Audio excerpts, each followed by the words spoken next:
నేను ఇప్పుడు కొన్ని బ్రాండ్స్ పేర్లు చెప్తాను, మీకు తెలుసో లేదో కామెంట్ చేయండి. Zara, H&M, Louis Vuitton, Nike, Adidas, Puma. ఈ ఆరిట్లో మీకు ఏమైనా బ్రాండ్ పేరు తెలుసా? సరే ఓకే, మళ్ళీ కొన్ని బ్రాండ్స్ పేర్లు చెప్తాను, మీకు తెలుసో లేదో కామెంట్ చేయండి. Bata, Khadims, Relaxo, Forest Essentials, Biotique, Fab India, Raymond. రెండోసారి చెప్పిన బ్రాండ్స్లో మీకు ఎక్కువ తెలిసి ఉంటుంది కదా. ఇదేంటి ఆపోజిట్గా చెప్తున్నాను అనుకుంటున్నారా? నేను ఫస్ట్ చెప్పింది ఫారెన్ బ్రాండ్స్, సెకండ్ టైం చెప్పింది మన ఇండియన్ బ్రాండ్స్. అయితే మీలో ఎంతమంది మన ఇండియన్ బ్రాండ్స్ కొంటున్నారు ఎక్కువ? కొంతమందికి పేర్లు కూడా ఐడియా ఉండవు. 80% పేర్లు కొంతమందికి తెలియదు. నేను కన్ఫామ్గా చెప్తున్నాను. ఈ విధంగా మన మైండ్ సెట్ ఎందుకుందో లాస్ట్లో చెప్తాను, చివరి వరకు వీడియో చూడండి, సూపర్గా ఉంటుంది వీడియో. ఒక ఐఫోన్ కొనాలంటే ఈఎంఐ పెట్టి మరీ కొంటాం. ఎందుకు? వాళ్ళు జీరో కాస్ట్ ఈఎంఐ ఇస్తారు, దాంతోపాటు 12 months 24 months వరకు, అవసరమైతే 36 months వరకు ఎక్స్టెండ్ చేసుకోవచ్చు ఈఎంఐ పీరియడ్. వడ్డీ పడట్లేదు కదా, కొనేస్తాం. అదే మన ఇండియన్ బ్రాండ్ ఫోను, దాంట్లో 1/4 ప్రైస్ పెట్టినా మనం కొనం.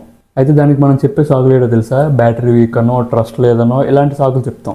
కానీ ఎందుకు దానికి దీనికి అంత తేడా ఎందుకు? నిజంగా అంత క్వాలిటీ ఇస్తారు వాళ్ళు. వాళ్ళ ఒక హిడెన్ సైకాలజీ ప్లే చేస్తున్నారు అనమాట. అయితే కొంతమంది మన దేశంలో ఎంత కామెడీ అంటే, అసలు ఎలా వస్తే తెలియదు ఐడియాలు. మొబైల్స్ కొంటారు కదా, మొబైల్స్ కొని బ్యాక్ పౌచ్ మీద కన్నం పెట్టి యాపిల్ మొబైల్ ఉంటుంది చూడండి, యాపిల్ సింబల్ స్టిక్కర్లు అంటించేస్తున్నారు. అంటించేసి అదేమో పట్టుకొని తిరిగి ఫోటోలు దిగుతున్నారు అనమాట. అది ఈజీగా తెలిసిపోద్ది యాపిల్ కాదని. అయితే ఎందుకు అంత పిచ్చి? ఏదో నార్మల్గా మన మొబైల్సే తీసుకుంటే బాగుంటుంది కదా నా ఉద్దేశం. మీరేమంటారు? యాపిల్ స్టిక్కర్లు పెట్టి ఫోన్లు పట్టుకునే వాళ్ళని. ఈ సిచ్యువేషన్ గమనించి కొన్ని చైనా మొబైల్స్ దాన్ని కూడా క్యాష్ చేసుకుందామని మొబైల్స్ని 3 కెమెరాస్ ఉంటాయి చూడండి, యాపిల్ 15 Pro Max, 16 Pro Maxకి ఆ టైప్ ఆఫ్ 3 కెమెరాలు పెట్టేసి అమ్మేస్తుంది అనమాట. వీళ్ళకి మరీ ఈజీ అయిపోయింది, కెమెరాలు కనపడుతున్నాయి కదా సేమ్ ఐఫోన్ లాగా, స్టిక్కర్లు అంటించేసి ఇంకా ఐఫోన్ అనుకొని తిరుగుతున్నారు. దీన్ని ఏమనాలో నాకు అర్థం కావట్లేదు. మీరు ఏమైనా అనుకుంటుంటే కామెంట్ చేయండి, తెలుసుకోవాలనుకుంటున్నాను. అండ్ నా వీడియోస్లో మీకు ఏదైనా ఇబ్బంది కలిగినా, లేకపోతే ఇది నేనేమైనా మార్చాలి అని మీరు అనుకున్నా, నాకు ప్లీజ్ నాకు కామెంట్ చేస్తే కన్ఫామ్గా నేను రెక్టిఫై చేసుకుంటాను నేను మిస్టేక్ అనేది. ఏదైనా ఉంటే ప్లీజ్ చెప్పండి, ఓపెన్ అవ్వండి, నాకు కూడా హెల్ప్ అవుతుంది. అందుకే సేమ్ ప్రోడక్ట్ అయినా సరే బ్రాండ్ పేరు పెట్టేసరికి 5 రేట్లు రేట్ పెరుగుతుంది, కానీ లోకల్ మేడ్ బ్రాండ్ మాత్రం ప్రైస్ అలాగే ఉండిపోతుంది. ఎప్పుడైనా మీ ఫ్రెండ్స్ సర్కిల్లో ఇంపోర్టెడ్ బ్రాండ్ తెప్పించాను, బయట దేశం నుంచి తెప్పించాను అనేసరికి ఒక ఇమేజ్ అనేది క్రియేట్ అవుతుంది కదా, అదే వాళ్ళు ప్లే చేసే ఫస్ట్ సైకలాజికల్ ట్రిక్ అనమాట. ఇంపోర్టెడ్ అనేసరికి ఏదో కాస్ట్లీది, లగ్జరీది, లేకపోతే చాలా బ్రాండెడ్ది అనుకుంటారు. ఏ వస్తువైనా సరే, వాచ్ కానివ్వండి, టీషర్ట్ కానివ్వండి, షూస్ కానివ్వండి, ఏదైనా సరే. కానీ లోకల్ మేడ్ అని మాత్రం ఎవరు అనరు. గమనించారా డిఫరెన్స్? అంటే సడన్గా ఆ ప్రీమియం ఫీల్ అనేది వచ్చేస్తుంది అనమాట ఆటోమేటిక్గా. అసలు ఇదేదో ఇప్పుడు కొత్తగా మొదలైంది కాదు, తరతరాలుగా వస్తుంది అనమాట. ఇది కొన్ని జనరేషన్స్ బ్యాకే ఇది అలవాటు చేశారు వాళ్ళు బాగా. కొన్ని తరాల నుంచి బయట నుంచి వచ్చిన మనిషికైనా, బయట నుంచి వచ్చిన వస్తువుకైనా, ఫారెన్ నుంచి వచ్చిన గూడ్స్కి డిమాండ్ ఎక్కువ అని చెప్పి మైండ్ సెట్ని అలా క్రియేట్ చేశారు. ఈ మధ్యన సోషల్ మీడియాలో ఇవన్నీ ఎక్కువైపోయిన తర్వాత జనాలు టీషర్ట్ ఎలా ఉందో చూడడం కంటే టీషర్ట్ మీద ఉండే బ్రాండ్ చూడడం చాలా ఎక్కువైంది. ఎగ్జాంపుల్, 2 వైట్ షర్ట్లు ఉన్నాయి, వెనక్కి తిరిగేసి ఉన్నాయి. ఈ రెండిట్లో ఏది ఏ బ్రాండ్ చెప్పగలరా మీరు? Same cloth, same material, price అడిగితే 2 ఒక 1000-500 మధ్యలో ఉంటాయి అనుకుంటారు. కానీ ముందుకు తిప్పిన తర్వాత బ్రాండ్ చూస్తారు చూడండి, లూయిస్ విటాన్ అని దాని మీద రాసి ఉంటే కన్ఫామ్గా అదొక 10,000-20,000 అంటారు కన్ఫామ్గా. చూసారా, ఆ ఇమేజ్ అలా క్రియేట్ చేశారు వాళ్ళు. అదే జరుగుతుంది సోషల్ మీడియాలో. అండ్ సోషల్ మీడియా వాళ్ళ బిగ్గెస్ట్ మార్కెటింగ్ అనమాట.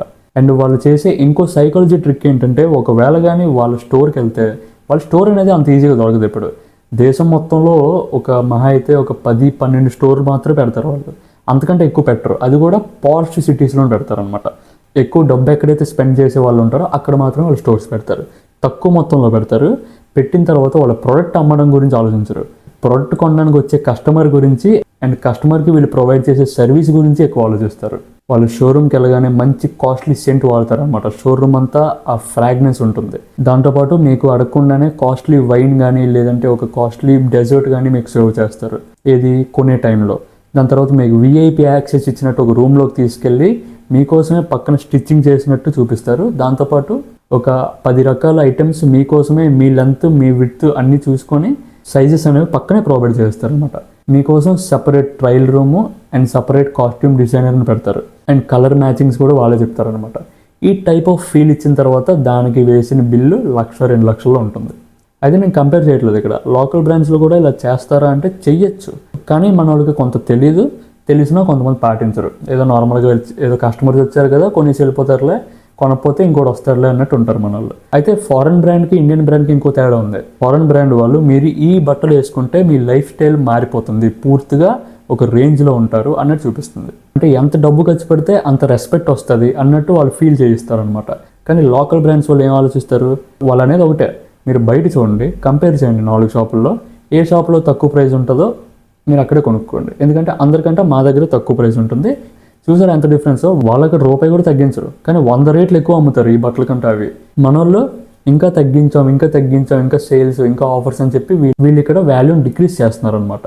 ఎగ్జాంపుల్ వాళ్ళ లగ్జరీ కార్స్ ఉన్నాయి, దాంట్లో బుగాటి అనేదో కార్ ఉంటుంది, 1 లీటర్ పెట్రోల్ కొడితే ఒక 2-3 కిలోమీటర్లు మాత్రం వెళ్తుంది. అంటే దానికోసం ఒక పెట్రోల్ బంక్ ఓపెన్ చేయాలి కార్ ఓనర్, అలా ఉంటుంది అది. కానీ మన వాళ్ళు ఏం చూస్తారు, సర్వీస్ కాస్ట్లు, మైలేజ్, వారంటీలు, ఇన్సూరెన్స్లు ఇవన్నీ చూస్తారనమాట. ఆ రెండిట్లో ఉండే తేడా ఇదే. అయితే ఈ ఫారెన్ బ్రాండ్స్ అనేవి ఇప్పుడు స్టార్ట్ అయినవి కాదు, దీనికి ఒక చరిత్ర ఉన్నట్టు చూపిస్తారు. 90s, 80s నుంచి స్టార్ట్ అయ్యి ఒక 50-100 సంవత్సరాల చరిత్ర ఉన్నట్టు చూపిస్తారు అనమాట. అంటే మీ తాత ముత్తాతల నుంచి వాడుతున్నారు, ఇది మన లైనేజ్, ఇది మన హెరిటేజ్ అన్నట్టు చూపిస్తారు. ఇది మన కల్చర్, ఇది కన్ఫర్మ్ వాడాలి, ఇది వాడితే ఒక విలువ ఉంటుంది సొసైటీలో అనేది ప్రొజెక్ట్ చేస్తారనమాట. ఇంకా సెలబ్రిటీలు, ఐపీఎల్, ఫుట్బాల్ గురించి అయితే చెప్పక్కర్లే. టీషర్ట్ ఉందంటే టీషర్ట్ మీద ఒక 100 బ్రాండ్లు ఉంటాయి ముందు వెనకాల. మీకు ఒకటి తెలుసా, ఒక మంచి ఫారెన్ క్లోతింగ్ స్టోర్లో ఆ సంవత్సరానికి సేల్ అవ్వని సరుకు ఏదైనా ఉండిపోయిందంటే దాన్ని కాల్చేస్తారంట. అంతేగాని తక్కువ కమ్మితే బ్రాండ్ వాల్యూ తగ్గిపోద్ది. ఇప్పుడు కాదు, ఒక 5 సంవత్సరాల తర్వాత కూడా ఈ మాట ఉండిపోద్దని వాళ్ళు అలా ఆలోచిస్తారనమాట. ఎందుకంటే ప్రతి సంవత్సరం వాళ్ళు కొత్త సరుకుని తీసుకొస్తారు, లిమిటెడ్ స్టాక్ అది కూడా. అండ్ కాల్ చేస్తే లాస్ అవుతుందా అంటే వాళ్ళకి ఆ లాస్ ఏం కాదు, ఎందుకంటే దానికి 100 రేట్లు అమ్ముతారు కదా బయట మార్కెట్లో, అందుకు కొనేవాళ్ళు ఉన్నారు కదా. అందుకు అంతెందుకు, ఒక చిరిగిపోయిన షర్ట్ వేసినా సరే బ్రాండ్ పేరు పెడితే అదొక ఫ్యాషన్ అయిపోయింది ఈ రోజుల్లో. అది ఎంత దరిద్రంగా ఉన్నా బ్రాండ్ చూపిస్తే చాలు, దానికి ఆ వాల్యూ వచ్చేస్తుంది. బయట దేశంలో ఆ చిరిగిపోయిన టీషర్ట్లు అవన్నీ వేసుకుంటే ఓకే, ఎందుకంటే అక్కడ అందరూ అవే వేస్తారు కాబట్టి అక్కడ తిరిగే వీధి కుక్కలకి అది అలవాటు అనమాట. చూసి పట్టించుకో. మన దేశంలో అలా తిరిగితే వెంటపడతాయి కన్ఫర్మ్గా, కొన్నిసార్లు కరుస్తాయి కూడా, జాగ్రత్తగా ఉండాలి. ఇప్పుడు ఇదంతా విన్నారు కదా, హానెస్ట్గా చెప్పండి, లాస్ట్ టైం మీరు కొన్న ఫారెన్ బ్రాండ్ ఏంటి? వెంటనే కామెంట్ చేయండి, నేను తెలుసుకోవాలనుకుంటున్నా. అండ్ ఎందుకు కొన్నారు కూడా చెప్పండి. మన దేశంలో లగ్జరీ అండ్ బ్యూటీ మీద $840 మిలియన్ అనేది ఉందన్నమాట ఎస్టిమేషన్, దాని వాల్యూ అనేది. అయితే దాంట్లో 90% షేరు ఫారెన్ బ్రాండ్స్కి వెళ్ళిపోతుంది, లెస్ దాన్ 10% షేర్ మన ఇండియన్ బ్రాండ్స్కి వస్తుంది. 2023 తర్వాత ఫారెన్ బ్రాండ్స్ మన ఇండియాలో 25% కొత్త షాపుల్ని ఓపెన్ చేసుకోవడానికి లీజెస్గా తీసుకున్నాయి కూడా, ల్యాండ్లని, షాపుల్ని. ఇది 2022లో 14% ఉండేది. ఇది పెరగడానికి కారణం ఎవరో మీకు తెలుసు కదా, మనమే. అయితే మొబైల్ ఇండస్ట్రీలో చూస్తే top players Vivo, Samsung, Oppo ఇలాంటి ఫారెన్ బ్రాండ్స్ అన్ని మంచి షేర్స్ హోల్డ్ చేశాయి మన దేశంలో. మెట్రోపాలిటన్ సిటీస్లో అయితే 60% స్టేక్స్ ఇవన్నీ హోల్డ్ చేసుకొని ఉన్నాయి. కానీ మన దేశంలో స్మార్ట్ ఫోన్స్ తయారైతే అసలు కొనట్లేదు, అంటే 0% ఉందన్నమాట మార్జిన్. సరే, దీనివల్ల జరిగేది ఏంటంటే మన దేశంలోంచి డబ్బు అంతా బయట దేశంకి వెళ్తుంది, అండ్ ఎంప్లాయ్మెంట్ కూడా తగ్గుతుంది అనమాట మన దేశంలో. ఎందుకంటే వాళ్ళు ఓపెన్ చేసే బ్రాండ్స్ చాలా తక్కువ స్టోర్స్ ఉంటాయి, తక్కువ ఎంప్లాయ్మెంట్ ఉంటుంది. కానీ మన దేశంలో మన లోకల్ స్టోర్స్ ఓపెన్ చేస్తే ఎక్కువ ఎంప్లాయ్మెంట్ క్రియేట్ అవుతుంది అని నా ఉద్దేశం. నా ఫ్రెండ్ వాళ్ళు అన్నీ మ్యారేజ్ అయింది, రీసెంట్గా వెళ్ళాను అనమాట. అతను అంటున్నాడు, నా వాచ్ అదేదో రోలెక్స్ వాచ్ అంట, చాలా కాస్ట్లీ. ఆడి పెళ్లి ఖర్చు కంటే ఆ వాచ్ ఖర్చే ఎక్కువ. ఆడేమో ఆ వాచ్తో ఇలా ఫోన్ పట్టుకొని ఫోటోలు దిగి, నేను కనబడకపోయినా పర్లేదు, నా వాచ్ మాత్రం కనబడాలని అంటున్నాడు. ఎంత పిచ్చి అంటే బ్రాండ్కి, పెళ్లి కొడుకు నాకు వాచ్ కనబడాలి, నేను ముఖం కనబడిపోయినా పర్లేదు అంటున్నాడు. కొంతమంది ఏమో కాస్ట్లీ షూస్ కొంటున్నారు అనమాట, నైకీ, ఎడిడాస్, ఎయిర్ జార్డన్ ఇలావేవో ఒక 5 లక్షలు 10 లక్షలు షూస్ కొనేసి అవి ఇంట్లో దాస్తున్నారు. నాకు అర్థం కావట్లేదు, షూస్ వేసుకుని ఇంట్లో దాయడానిక. మొన్న ఏదో యూట్యూబ్ బ్లాగర్ని చూసా, ఆడు ఒకదాని మీద ఒకటి షూస్ అనేవి పేర్చేసి అవి దాచుకుంటాడు అనమాట. ఒక్కొక్క షూ 1,20,000 నుంచి ఒక 20 లక్షల వరకు ఉంటుంది కాస్ట్. నా దగ్గర నెంబర్ లేకపోతే ఫోన్ చేసి అడిగేవాడిని, ఏం బాబు షూస్ అనేవి దాయడానిక లేకపోతే నడ్డానిక అని. అది ఇన్వెస్ట్మెంట్ అంట, అది కూడా ఇన్వెస్ట్మెంట్ అంట. చూసారా బ్రాండ్ టెక్నిక్, అది ఇన్వెస్ట్మెంట్ కింద భావిస్తున్నారు. Shoes, gold, silver, mutual funds, stocks, real estate కూడా విన్నాను ఇన్వెస్ట్మెంట్ అని. షూస్ ఫస్ట్ టైం వింటున్నాను నేనైతే. మొన్న ఎప్పుడు హైదరాబాద్లో చార్మినార్కి వెళ్ళాను. చార్మినార్ బయట ఒక స్పెట్స్ అమ్ముతున్నాడు అనమాట ఆయన. అన్నీ ₹100 కళ్ళద్దాలు అనుకోండి. అయితే ఒక కళ్ళద్దాల మీద రే బ్యాన్ అని రాసింది. నార్మల్గా రే బ్యాన్ అనేది బయట ఫారెన్ బ్రాండ్, దాని ప్రైస్ ఎలా కాదన్నా 5,000 6,000 అలా ఉంటాయి అనమాట. నేను అడిగాను సరదాగా, తమ్ము ఇది ఎంత అని. పేరుంది రే బ్యాన్ అని, అది గీక్తే చెరిగిపోద్ది కూడా, తెలిసిపోతుంది. కానీ తమ్ము దీని ప్రైస్ ఎంత అంటే ₹1000 అన్నాడు. అదేంటి తమ్ము అంటే ఒరిజినల్ సార్ అంటున్నాడు. మా ఒరిజినల్, ఇది ఒరిజినల్ అంటే రే బ్యాన్ వాళ్ళు షాపులు మూసేయాలరని అని చెప్పాను. అలా ఉంటుంది అనమాట బ్రాండ్లు కదా. సరే, ఈ వీడియో మీకు నచ్చింది అనుకుంటున్నాను. ఈ వీడియో మీకు నచ్చితే లైక్ చేయండి, అలాగే చాలామందికి షేర్ చేయండి. వాళ్ళే ఎంజాయ్ చేస్తారు, అలాగే కొంచెం తెలుసుకున్నట్టు ఉంటుంది, నాలెడ్జ్ గెయిన్ చేసినట్టు ఉంటుంది. Thank you for watching. See you soon.